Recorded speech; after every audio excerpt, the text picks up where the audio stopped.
3 बजे की रात थी जब देव सिंह अपने अकेले घर में लौट रहे थे।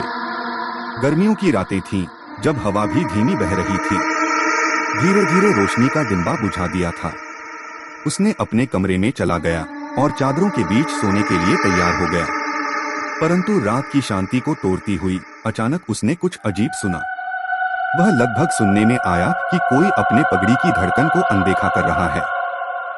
उसने ध्यान दिया और धीरे धीरे देखने के लिए खिड़की की तरफ देखा।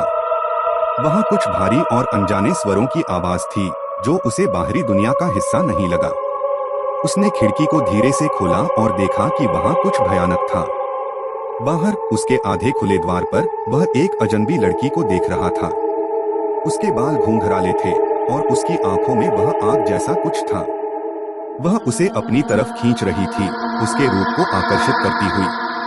देव सिंह के हृदय में एक डर का एहसास हो गया। वह तुरंत खिड़की को बंद करने की कोशिश करने लगा, परंतु कुछ उसे वापसी से रोक रहा था। उसने पीछे मुड़ा और उसने देखा कि वह लड़की अब उसके घर के अंदर है। उसकी आंखों में एक भयंकर चाहत थी जो उसे डराने के लिए प्रेरित कर रही थी। कौन हो तुम? देव सिंह के मुंह से शब्द निकले, पर उसके आत्मा में डर छाया हुआ था। लड़की ने हंसते हुए उत्तर दिया, मैं एक अच्छा रहस्य हूँ, एक जो सिर्फ तुम्हें अपनी खुद की भूलने के लिए बुलाया है। उसके शब्दों ने उसे और डराया, परंतु वह भी निर्धारित था कि वह इसे बाहर निकाल देगा।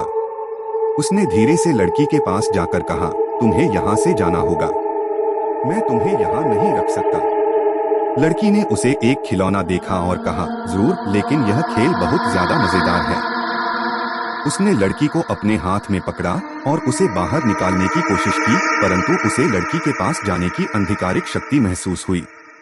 धीरे धीरे वह ज्यादा और ज्यादा डर जाता है जब उसे एक अनदेखा बाजू महसूस होता है। वह लड़की के खोले गए बालों के पीछे छिपी हुई चेहरे को देखता है। वह अचानक समझता है कि लड़की अच्छी नहीं है और वह बच जाता है, परंतु उसका ध्यान उसके पीछे कुछ और महसूस होता है। वह घबराता है और फिर अपने आप को उसके साथ बिल्कुल नहीं छोड़ने के लिए तैयार हो जाता है। सही में, बच्चों की कहानियों के भूत और अभिशाप अक्सर हमें डराने के लिए तैयार होते हैं, और कभी-कभी हम वास्तविकता में भी उनसे अधिक डरते हैं।